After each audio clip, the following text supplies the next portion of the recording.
We're going to bring in David Corn and David French right now. David Corn, an MSNBC political analyst, Washington bureau chief at Mother Jones. David French, he is a writer at the National Review. Gentlemen, thank you for joining us. Thank you for rolling with us. We had hoped to get a report to the White House between that clip and now to hear a little bit more of the explanation that's coming out. But obviously, as I said, that moment getting some attention here. David French, let me start with you. Just get your reaction to the comparison at the White House that Sean Spicer is trying to draw there. Well, I mean, look, Assad is a genocidal dictator, but that comparison is just completely inept. I mean, first, Hitler gassed people on a staggering scale. I mean, he gassed people by the hundreds of thousands. I mean, this is not a historical secret here. And you don't even have to go to Hitler to argue that Assad is bad, to argue that Assad is genocidal. I mean, Assad has been committing essentially one long, rolling, 6-year-long war crime against his own people. Hundreds of thousands of people are dead. That is bad enough on its own terms. These kinds of comparisons only invite further charges that the White House isn't doing its homework, that the White House isn't quick on its feet in communication, or sometimes that it just doesn't know what it's talking about. I mean, this is the very definition of an unforced error. Yeah, and David Corn, this is not the first White House. I am thinking back to 1990 when George H.W. Bush was trying to build the case for action against Saddam Hussein. I remember then he said he considered Hitler and Hussein to be equivalents. Obviously, that caused a bit of a stir back then. But any time you're invoking Adolf Hitler in any context, it seems you're going to get into some very dicey waters. That's like the #1 rule in a political spin-meister's playbook. Don't mention Hitler. And yet, you know, Spicer did it, and then he had to clarify it not once, not twice, not 3 times, but 4 times. He said, like, you know, Hitler didn't even attack his own people, and of course he did. The Jews and the homosexuals and the lesbians and the communists and the labor leaders and the others who were killed were Germans. It was just absolutely ludicrous. And I think, though, the larger point here, other than he was ignorant and probably does not deserve to be in this position, is that he was just so desperate to make this case against Assad. And it's a pretty easy case that Assad's a war criminal and that these bombings are horrific. But I think what he's trying to do is distract from the fact that there is no real policy in the Trump White House about what to do with Syria. We've had 3 or 4 different statements from different people in the administration the last couple of days, and there's really no telling that this one strike had any effectiveness to it because they were using the airbase the next day. Not using them with chemical weapons, yes, but still using it. So it's an operation that hasn't been proven, and it's for a policy that may not even exist. And so what is he doing? He's going straight to full Hitler. It's a sure sign of desperation. Well, David French, David Corn, I said thank you for rolling with us. I want to keep you around, ask you to stand by there for a couple minutes. We want to talk to you about some other major things happening today. I also said, though, we were hoping to get a report from the White House on exactly how they are attempting to explain, to clarify, to add context to what Sean Spicer said on this subject in his press briefing today. I believe we have Peter Alexander now standing by there. Peter, what can you tell us? Well, I think you guys have been talking about this right now. Obviously, this is the latest in a line of unforced errors in effect for Sean Spicer yesterday, where he basically said the U.S., this administration, reserved the right basically to strike in reaction, not just to the use of chemical weapons, but to the use of barrel bombs as well, which, if true, would be a dramatic escalation of America's position right now in this region. Today, we heard in the simplest terms yet exactly what the position is in terms of the strike we witnessed last week, that this was, in effect, a measured response directly responding to the use of chemical weapons, nothing more. Sean Spicer yesterday clarifying that barrel bombs was not what he intended to say right there, that there was no change in the posture right now. We heard from James Mattis today basically saying that the priority hasn't changed, which is defeating ISIS. But specific to what you asked about today, which is his comments, the comparison he made, in effect, between Bashar al-Assad and Adolf Hitler. First was the statement, then was I guess, to put it best, a muddied effort at a clarification. We reached out to Sean Spicer immediately after his comments in the briefing room, and he did give us a statement. Actually, there were a series of clarifications where he said, in effect, that he wasn't trying to lessen the horrendous nature of the Holocaust. He said, however, I was trying to draw a contrast of the tactic of using airplanes to drop chemical weapons on innocent people. Even that hasn't satisfied a lot of the critics right now. Obviously, you're in pretty tough territory when you're trying to make any comparison to Adolf Hitler right now. But as James Mattis himself said, even in World War II, chemical weapons were not used. Obviously, there was the use of Zyklon B, the pesticide, and the deaths of so many millions of Jews right now. But the distinction that the defense secretary was trying to make as he spoke today was that even back then, there wasn't this crossing of a red line that we're witnessing right now with Bashar al-Assad, and that was ultimately the reason for the need for this effort at deterrence. All right, Peter Alexander at the White House, thank you for that. And I said there's a reason I'm standing over here at the big board. Do you remember this thing? When do we use the big board the most? We use it during election season. And guess what today is? Today is an election day. The president himself, his mind is clearly on this. He is looking for something today. This is what the president, Donald Trump, tweeted a few hours ago. He said, Ron Estes is running today for Congress in the great state of Kansas. A wonderful guy. I need his help on health care and tax cuts. So what's this election Donald Trump is talking about? Why is the whole political world watching it? Let me take you through what you need to know, because they are voting right now in Kansas, and a lot of people are looking at this as an early, really the first test at the polls of how the Trump presidency may be going over with people. So Ron Estes, that's the guy Donald Trump's talking about. Who is he? He is the Republican candidate in a special election for a seat in Congress in the 4th District of Kansas. That's Wichita. That's the Wichita area in Kansas. There's the Democratic nominee, James Thompson. By the end of tonight, one of them going to be on his way to Congress. Now, here's the interesting thing. This district on paper, not a competitive district. When they announced there's going to be a special election here, everybody said, wow, that's it. Republicans are going to win easily. We don't need to pay attention. Donald Trump won this thing by 27 points last fall. So why is it maybe, and this is a big question, we don't know. We don't have any recent polling. But why are Republicans nervous? Why is Trump tweeting? Why are they spending money? Why are they sending Ted Cruz in late? He was out there yesterday.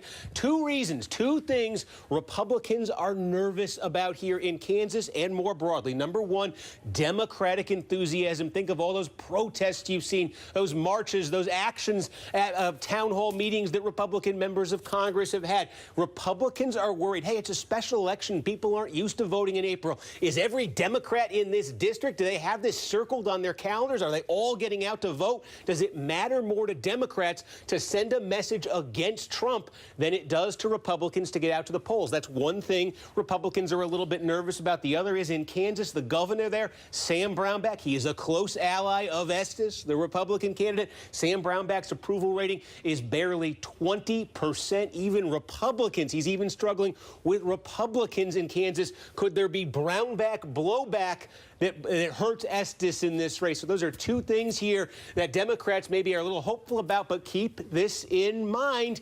Think back to the fall campaign. Donald Trump, his poll numbers were terrible as a Republican nominee. People said he's not qualified. He doesn't have the temperament. There were state polls popping up. Remember this? Could Hillary Clinton win Texas? Could Hillary Clinton win Alaska? Democrats were very optimistic heading into the election, saying we're putting in places nobody ever thought we'd have a chance at. And then, of course, Donald Trump won all those places, won the presidency. So that's the other question, and that's something maybe Republicans are hoping for here. Are we in this special election today, in this special election season? Are we in for a repeat of what we saw last fall, where all the signs are devastating for the Republicans, and then they win anyway? And keep in mind, this is just 1 of 5. Today is the start. This is the special election spring. It's the spring season. We got 5 of them across the country. And, of course, after today, the one that everybody's really looking at is next week down there in the suburbs of Atlanta, the 6th district. That is one Democrats don't just think they can send a message in by maybe doing closer than expected. They think they can win it, and they think if they can win that one, it's going to tell people they have a shot to take back the House in 2018. A very ambitious goal, but that is where Democrats' minds are right now. Guess who is out there in Wichita, though? In that 4th District of Kansas, our very own Jacob Rascone. He is on the ground covering the election. Jacob, you're at a polling place. Boy, it does. I know it's the middle of the afternoon. Doesn't look like a whole heck of a lot of an activity. Is there a buzz on the ground there about this? Is one side more motivated than the other? What are you seeing? No, you know, it's actually been pretty steady all day. We've had a lot of people come in here. We've had, of course, more people in the morning at lunch. And then, of course, we expect more after work. It's been busier than many expected. And what we're finding is that I think half of the people solidly that I've talked to, and I've talked to dozens of people as they leave, say, look, this is Kansas. They've always gone Republican, and it will go Republican. And they They sound comfortable and very confident about that. But those who I talked to who are voting for the Democrat, the political newcomer, several of them said, I feel especially enthusiastic about this. I feel for the first time in a while like maybe we have a real shot. And we have one of those people with us right now. This is Michelle. Michelle, for you, why is there more hope this time than in the last 20 years when every race has gone to Republicans? Because we have legitimate reasons to distrust the current administration.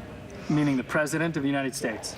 That's true, but also the governor. But the governor, you're saying, because of his low approval ratings and the President's low approval ratings, you think that Yes, very much so. it's a special circumstance. So you really think that there is a chance here today? I'm hoping. I'm hoping. Thank you, Michelle, for your time. I will also note, Steve, that we met one person who had voted for Donald Trump, but who said that he was so unhappy with his performance that he switched his vote. That's one out of dozens of people. And then one other person, we talked to a woman who voted for the Democrat, said her husband always votes for the Republican and cancels her out. But today, he wasn't enthusiastic about the election and decided not to show up. Steve? And there it is, the enthusiasm factor. Jacob Rascone out there in Wichita, home of the Shockers. Jacob, thank you for that. Let's turn back now to David Corn, David French. Gentlemen, thanks to both of you for sticking around. Let me ask you both about not just Kansas today, but these special elections in general and what they mean. Obviously, both parties, they are each looking at these elections very closely. David Corn, look, for Democrats, I think they're trying to beat the spread in Kansas. They're probably not winning this race tonight, but do they make it closer than expected? And do they win next week in Georgia? I guess my question is, when you look at all that energy that's out there in the Democratic base right now, do they need to put up sort of a surprising win somewhere in one of these special elections to tell their base, yeah, we're getting somewhere with this?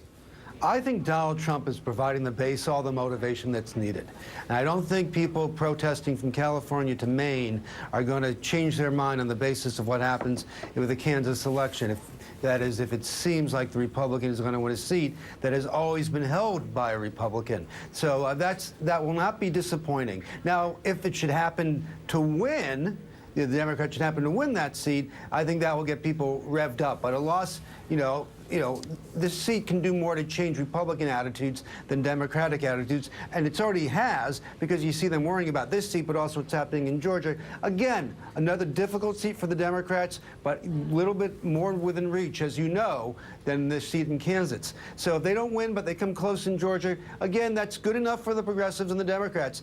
But for the Republicans, there will be more reasons to worry about the big elections coming next year. Yeah, David French, the psychology of the Republican Party, I'm kind of wondering about this and the effects. I'm thinking back to the fall campaign, and there were even Republicans. I put those headlines up where, is Trump in danger of losing Georgia or Texas? There were even Republicans who were worrying about that during the campaign. Then, of course, on Election Day, he wins all those states, he wins others, he gets elected president. Is there a jolt if Republicans end up defying in these special elections all of the headlines about, hey, could they be in trouble in Kansas? Could they be in trouble of Georgia? If these revert to form like they did on Election Day last November, does that draw those Republicans in Congress who don't really know what to make of Trump still? Does that draw them closer to him? It might. I mean, right now the GOP is kind of getting impervious to bad news. I mean, there was all of this talk about how the Republicans were in danger of having red states turn blue, in danger in ways maybe even in the House. This could have been a wave election. The polling wasn't good, and then they won at every level. So right now the GOP is in a mode where it's sort of saying, show us if there's all of this energy out there, if there's all of this this activism out there. Are these new voters? Prove it to us. So we'll have to see. But one thing about these special elections, they're going to be forgotten pretty quickly. It's about trying to judge how the NBA playoffs will come out based on a game in November. It's not all of that important in the great scheme of things. It's more of a news cycle or two. The news moves on. The next wave of polling comes in, and we're a long way away from the really meaningful elections. But Steve, there's one interesting thing you haven't raised yet, and that is on the Democratic side, at least, there's been a real success in raising money for these candidates, not from the party. The party didn't support James Thompson, the candidate in Kansas. But Act Blue and lots of grassroots groups raised a lot of money. And of course, down in Georgia, the Democrat there, John Ossoff, has raised a record amount of money. That just shows you that, as we saw with Bernie's campaign and Barack Obama's campaign, that there is a lot of grassroots energy, that at least people are willing to put some money behind candidates. And that's always good news for a political party. Yeah, no, I think I saw the number at 8 million on the Democratic side in that one race Yes, down there, that one House seat down there in Georgia. Yeah. And by the way, David French, we can predict the NBA Finals. It's going to be the Celtics over the Warriors in 6 games. I'll give you that one right now. They don't even need 7 Keep to do it. dreaming How's on that that for one. cockiness? David French, David Corn, thank you both for joining us. Appreciate that.